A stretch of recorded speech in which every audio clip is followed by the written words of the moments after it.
Boa noite a todos, boa noite a todos que nos acompanham através da internet, na página do Centro Espírita 3 de Outubro.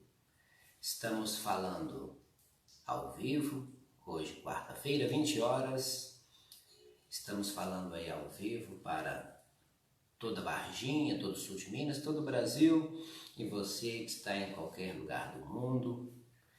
Graças à nossa tecnologia, a tecnologia que nós temos hoje em mãos, a internet, principalmente, a gente pode ter acesso a vários tipos de informação, inclusive hoje na nossa reflexão da noite, tratando de um assunto muito importante, falando da nossa doutrina cristã, da nossa doutrina espírita.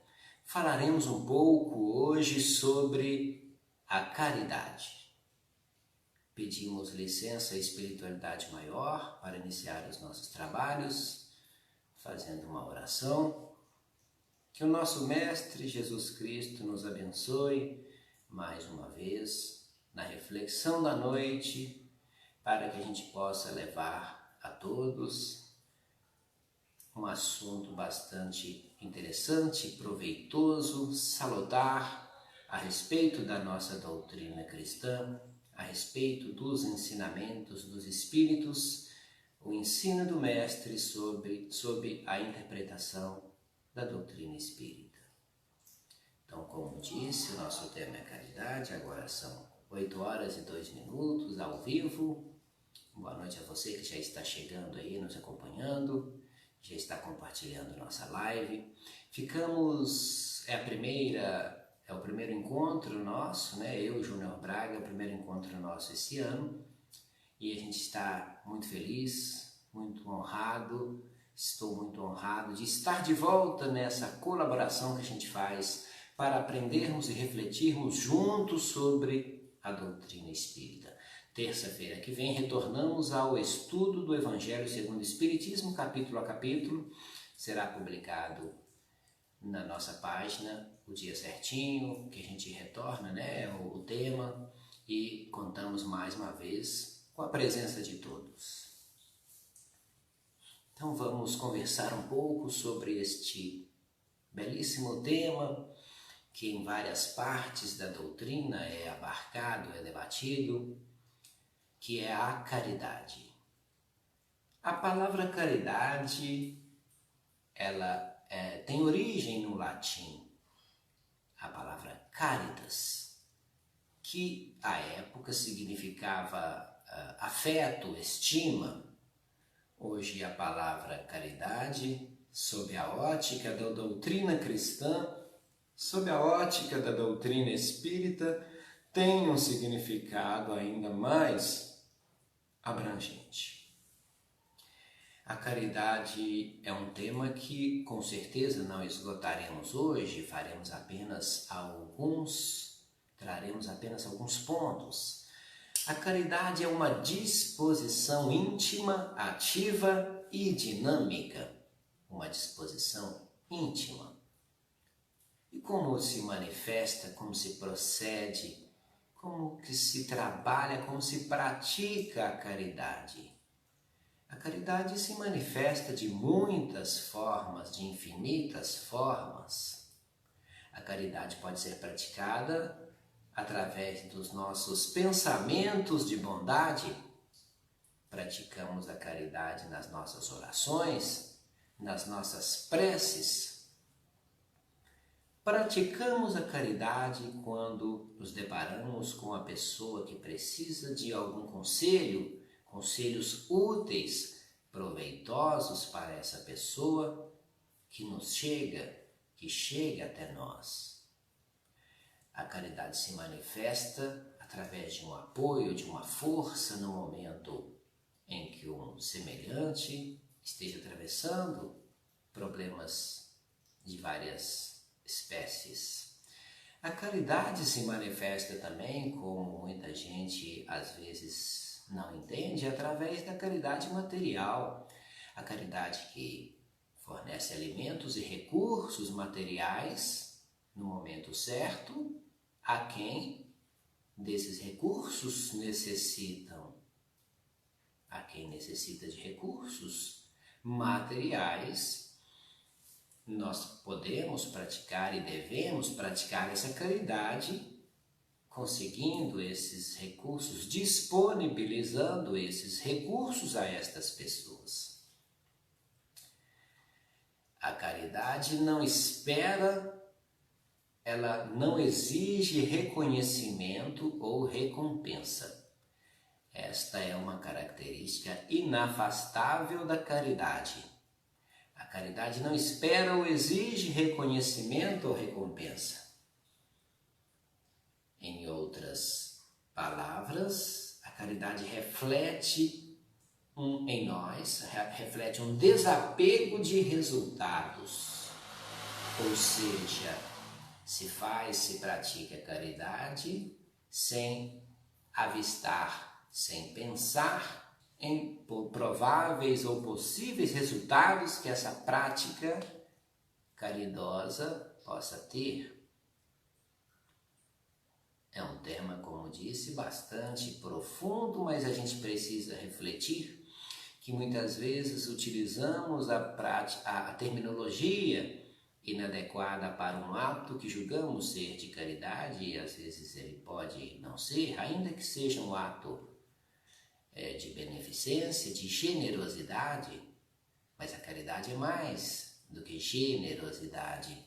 A caridade é mais do que um ato beneficente. Vamos desenvolver um pouquinho esse tema. Vejamos o que diz a pergunta 886, famosa pergunta, uma das mais importantes, das mais de 1000 perguntas que compõem o Livro dos Espíritos. A pergunta 886.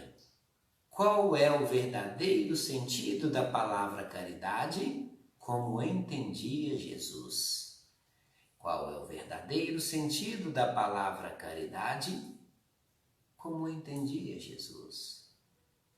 Interessante que eu não me recordo de outra pergunta que exista no Livro dos Espíritos em que Kardec, interpelando os espíritos, pede a opinião, pede a resposta direta do Mestre Jesus.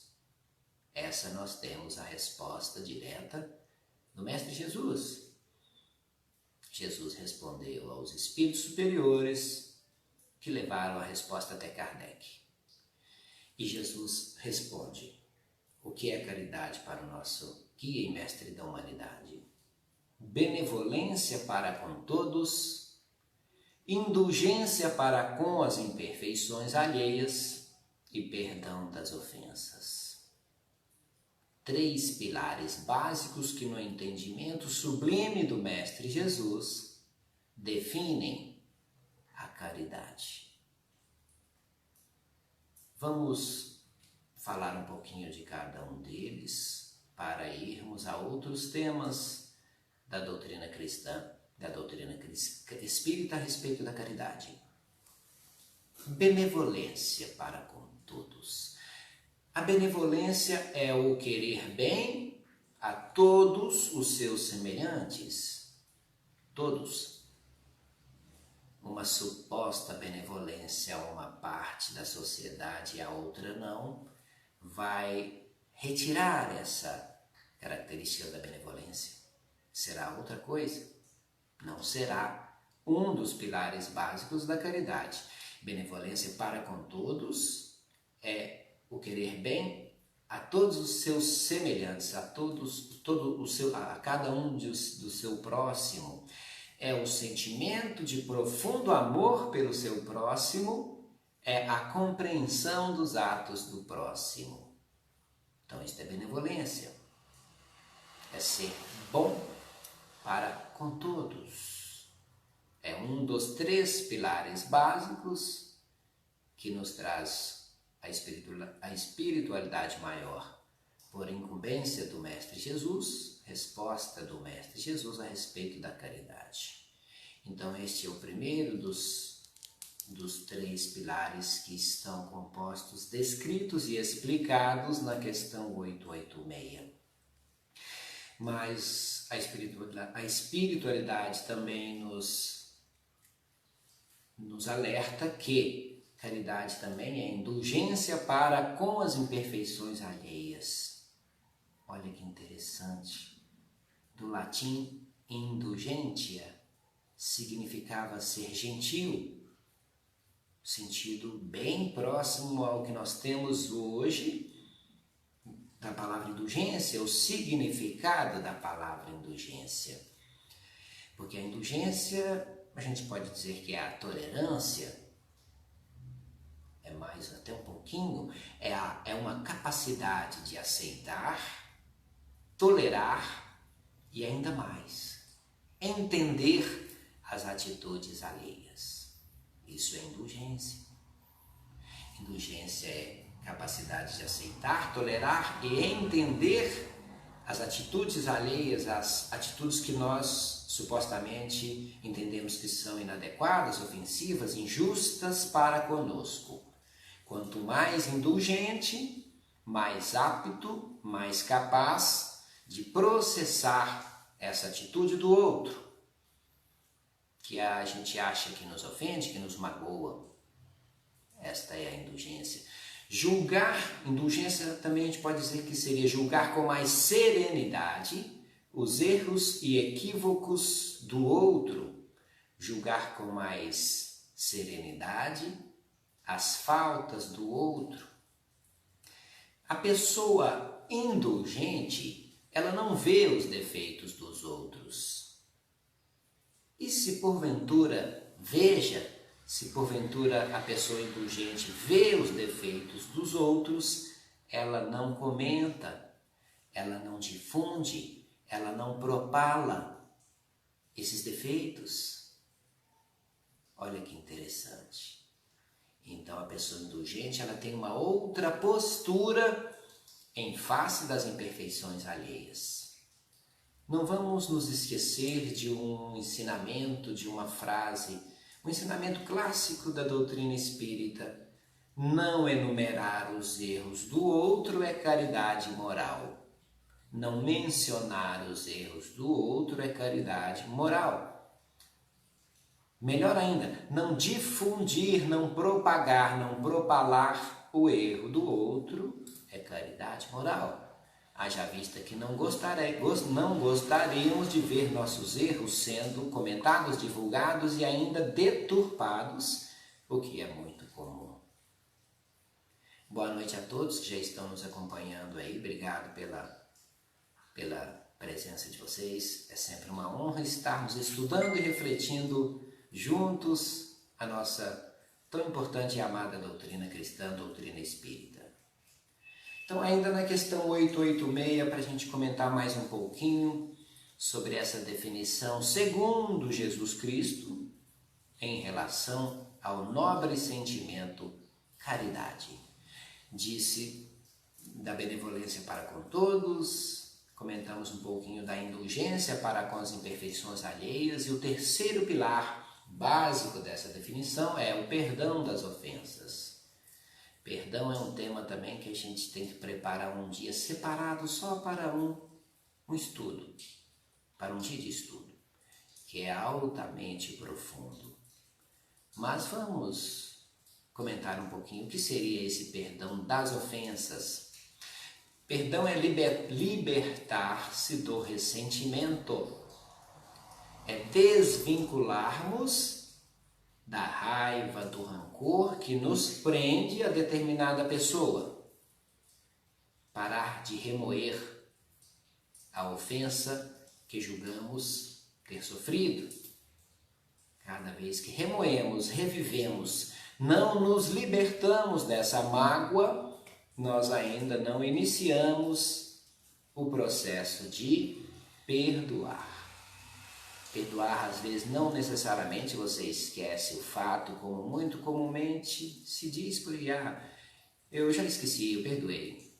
Perdoar não necessariamente é esquecer o fato, porque se o fato foi muito trágico, muito ofensivo na sua vida, você pode lembrar-se do fato a vida inteira. Mas o perdão lhe traz a oportunidade de lembrar desse fato sem mágoa, sem rancor e sem desejando o mal a essa determinada pessoa que tem lhe proporcionado este mal. Então é libertar, jogar fora o ressentimento, a mágoa, a raiva, o rancor, desvincular disso, largar dessa mágoa. Aí estamos praticando a caridade no sentido que nos ensinou Jesus Cristo.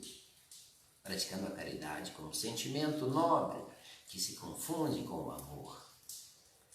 Então vamos, se você não sabe qual questão ler hoje do Livro dos Espíritos, das mais de 1000 belíssimas questões que lá estão, leia a 886 e os comentários dos Espíritos e de Kardec, de Allan Kardec, para você aprofundar essas definições que a gente traz agora, os 3 pilares básicos na definição de Jesus Cristo a respeito da caridade.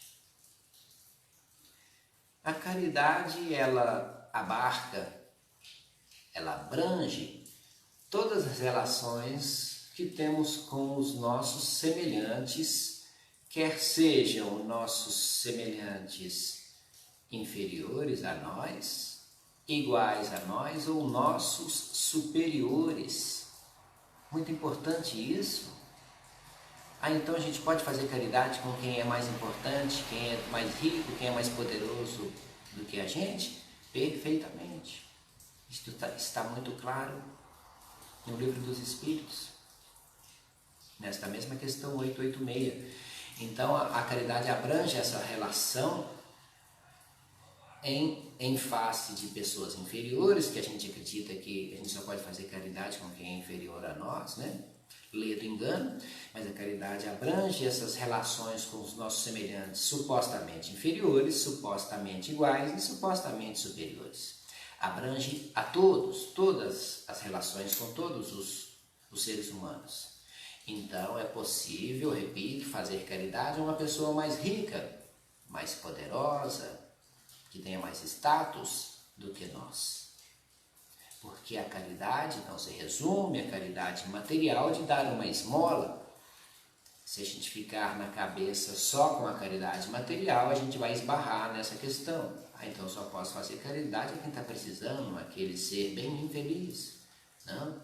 Tem muitos abastados, muitas celebridades, muita gente que tem poder, que tem status, que às vezes precisa, como eu disse no início, dando exemplos de caridade, às vezes precisa de uma prece sincera, precisa de um conselho, precisa que levamos até essa pessoa um pensamento sublime, nobre, para que ela renove energias, para que ela trilhe o caminho correto, para que ela pense um pouco mais na relação dela própria com Deus.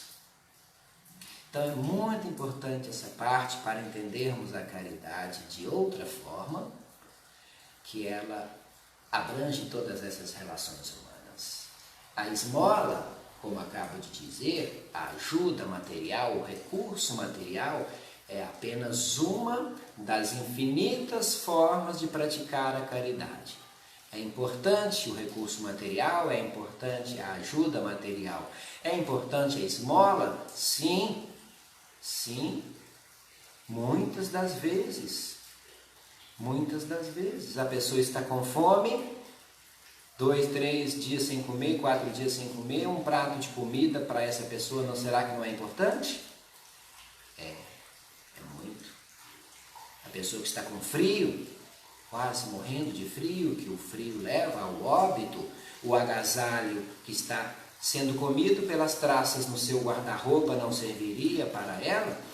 O agasalho que está no meu guarda-roupa que eu não uso não serviria para ela? Então vamos pensar globalmente, vamos pensar amplamente. A caridade é praticada, é alcançada de infinitas formas, desde que praticada no seu íntimo, como diria Allan Kardec, no ardor natural do coração, desinteressadamente. Então vamos refletir sobre essa questão. Você está fazendo qualquer tipo de bem, qualquer prática de bem a uma pessoa, desinteressadamente, no ardor natural do coração, é caridade. Então, palavras-chave que nos ajudam a criar esse conceito de caridade, segundo a doutrina espírita, é no ardor natural do coração, no seu íntimo, na sua vontade e, principalmente, desinteressadamente, sem esperar, aguardar recompensas ou resultados. Se eu dou um prato de comida a alguém que vem à minha porta bater porque eu estou doido para ficar livre dele, que eu estou assistindo a minha série no computador ou na TV, você deu o prato de comida, você fez um ato beneficente, generoso, fez, matou a fome de alguém. Mas será que foi desinteressadamente no ardor natural do coração? Neste exemplo que eu dei, não. Você deu o prato de comida, você deu uma refeição para se ver livre dele rápido e não atrapalhar o que você estava fazendo. Então a caridade é mais do que filantropia, a caridade é mais do que generosidade, é muito mais do que um ato beneficente. É muito mais.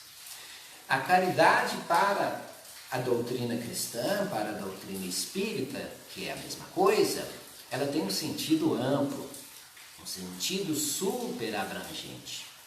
Em outras palavras, é fazer o bem desinteressadamente a qualquer um. É difícil isso, né? É difícil?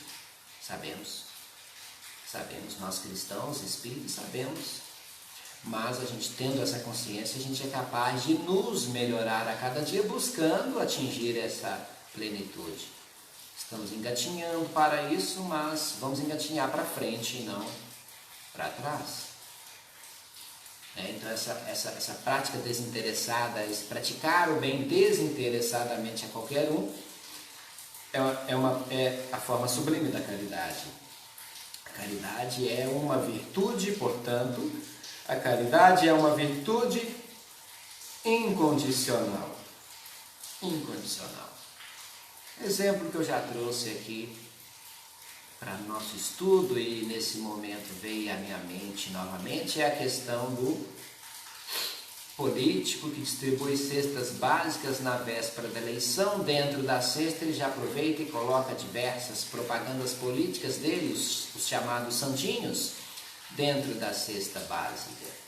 O político que faz isso na véspera das eleições, ele está praticando a caridade? Ele está praticando a caridade? Uma cesta básica ele vai proporcionar um alimento, refeição para uma família por alguns dias, pessoas que podem estar extremamente necessitadas dessa cesta, dessa alimentação, que às vezes não tem nada em casa.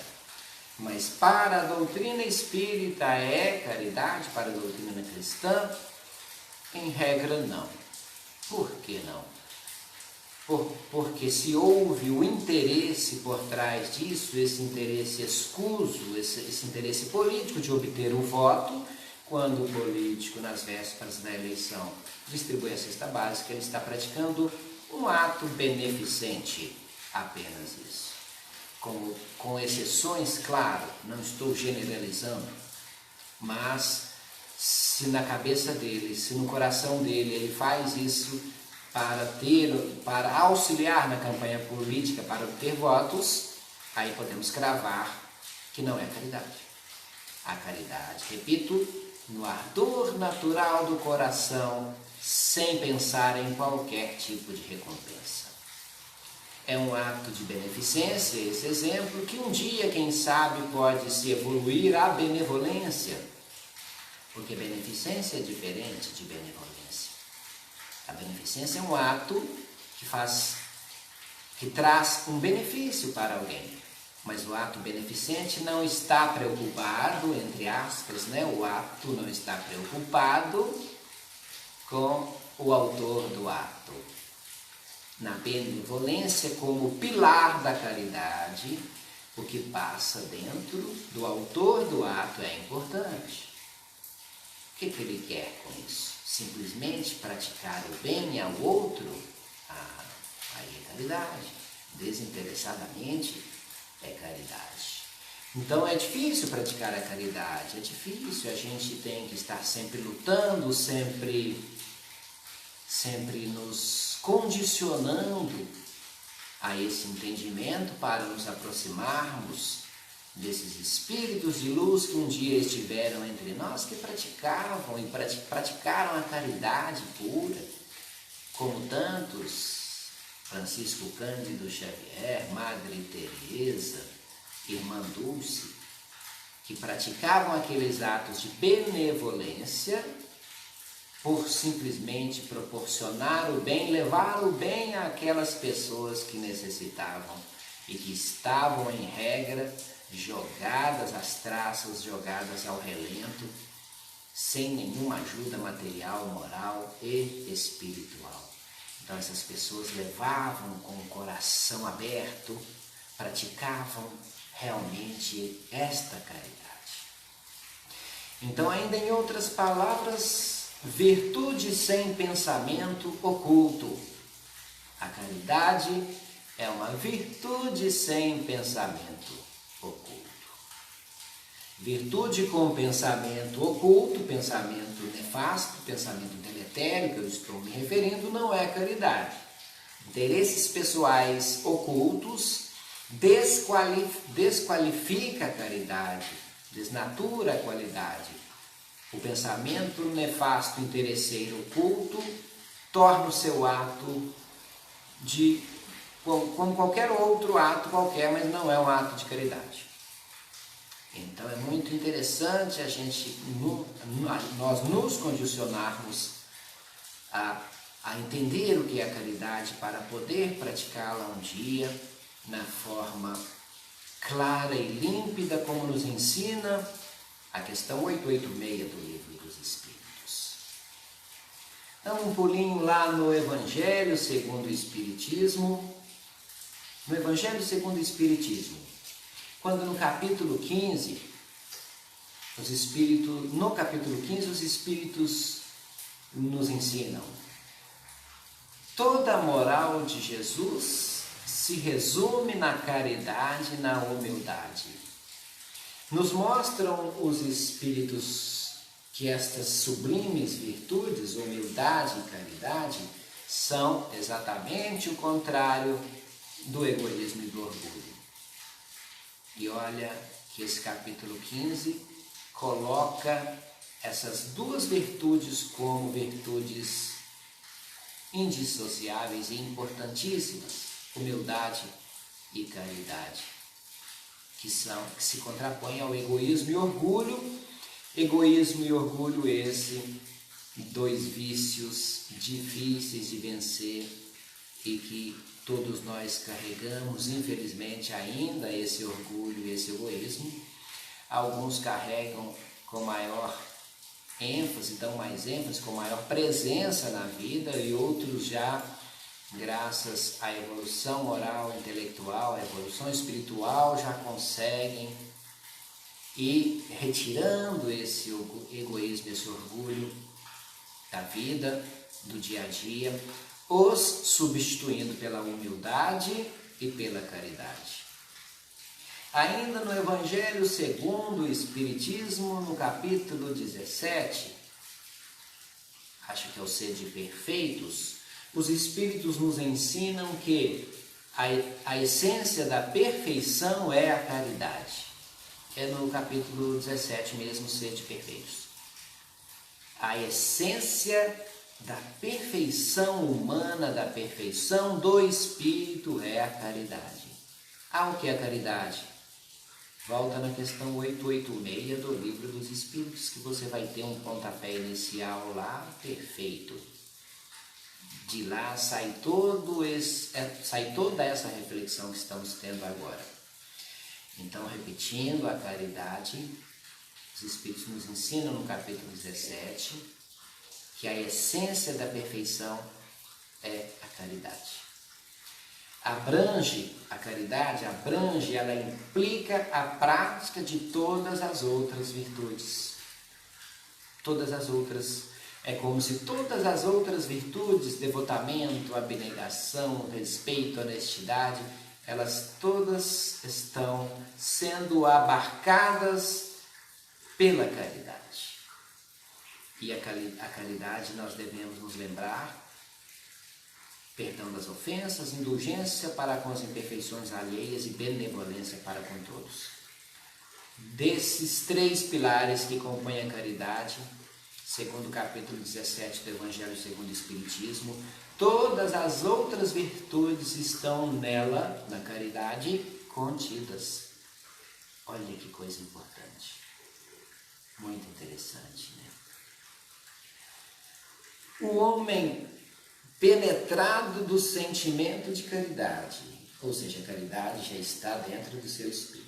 O homem penetrado do sentimento de caridade, de amor ao próximo, faz o bem pelo bem, sem esperança de retorno, restitui o bem quando recebe o mal, restitui com o bem pelo o mal recebido, e toma a defesa do mais fraco contra o mais forte, sacrifica o seu interesse para prevalecer a justiça, sacrifica o interesse próprio para que a justiça seja feita.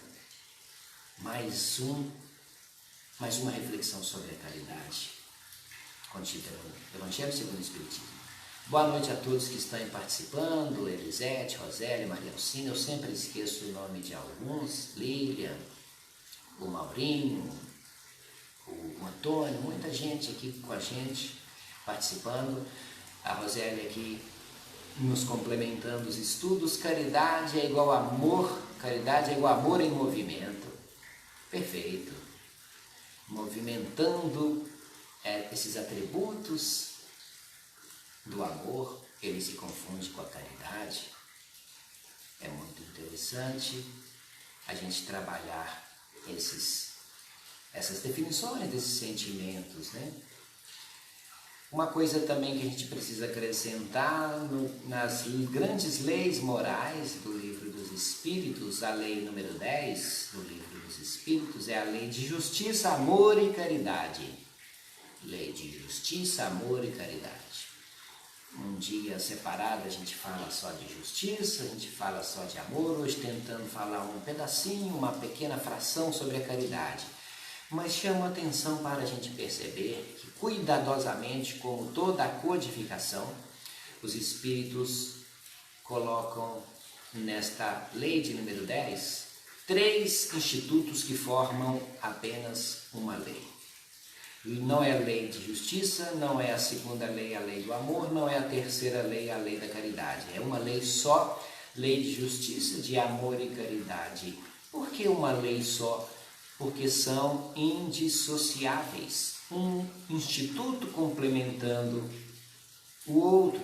Aquela justiça que consiste no respeito aos direitos de cada um. Aquela definição de amor que eu sempre falo aqui, de Tomás de Aquino, que é maravilhosa. Aquele amor como deslocamento do eixo de gravidade na relação de amor da pessoa que ama para a pessoa amada. Essa é a definição de amor de Tomás de Aquino, ou seja, tudo aquilo que você quer para você, o seu interesse, você desloca para a pessoa amada, para a pessoa que precisa. Você faz ela enxergar a luz no final do túnel, você fica acordado para ela dormir e, resumindo, você transfere o eixo de gravidade da relação amorosa da pessoa que ama para a pessoa amada.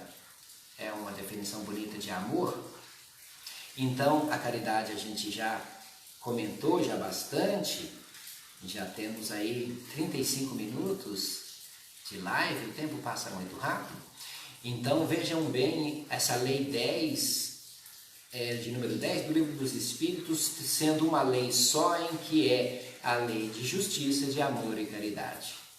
Então, quando você faz justiça, você pratica o amor. Quando você ama, você pratica a caridade. Quando você pratica a caridade, você ama e faz justiça. Portanto, institutos indissociáveis que formam o sentimento mais nobre, a virtude mais nobre que é a caridade, da mesma forma que forma o sentimento mais nobre, que é o amor, que o Cristo nos exemplificou tão bem, e Tomás de Aquino, alguns séculos depois, consegue definir dessa forma brilhante o que é o amor na visão de Jesus, no entendimento de Jesus e na prática de Jesus. Você dá a oportunidade para o outro brilhar, ainda que você ofusque um pouco a sua luz de interesses. Tomás de Aquino foi muito iluminado nessa definição de amor. Então a gente fica aqui, não quero mais prolongar, estávamos combinados de falar por aproximadamente 30 minutos nesse encontro de hoje, nessa live palestra de quarta-feira, onde honrosamente fui convidado pela direção do Centro Espírita 3 de Outubro para estar aqui com vocês. E terça-feira que vem, primeira terça de estudos do Evangelho segundo o Espiritismo, versão 2021, capítulo a capítulo. Agradeço a todos que estiveram conosco, estão conosco já com muitos compartilhamentos no nosso estudo, na nossa reflexão. A doutrina espírita agradece, eu agradeço por estar minimamente, ainda que minimamente colaborando com essa divulgação, mas me sinto muito honrado e feliz de estar aprendendo junto com vocês. Vamos encerrar a nossa reflexão com uma oração, pedindo ao nosso guia e modelo de humanidade, nosso divino mestre, nosso divino amigo, nosso divino professor, expressão robusta de Deus que esteve e está entre nós. Rogamos ao nosso Pai Jesus, ao nosso Mestre Jesus, que esteja conosco hoje, esteja com nossos familiares hoje, toda semana, dia, noite, para que nos ilumine, nos abençoe nos nossos pensamentos, nas nossas condutas e nas nossas atividades, para que a gente possa caminhar no trilho certo da retidão, para que a gente possa seguir as pegadas luminosas que o próprio Mestre nos deixou, para que nós seguíssemos com segurança, para que um dia a gente seja um espírito iluminado. E isto é certo, assim como o nosso desencarne é certo, que nós seremos um espírito de luz também é certo. Provavelmente vamos desencarnar primeiro, mas a nossa sina é ser feliz, a nossa sina é ser um espírito de luz. Desculpem a emoção, hoje é um dia especial para mim de estar com vocês novamente.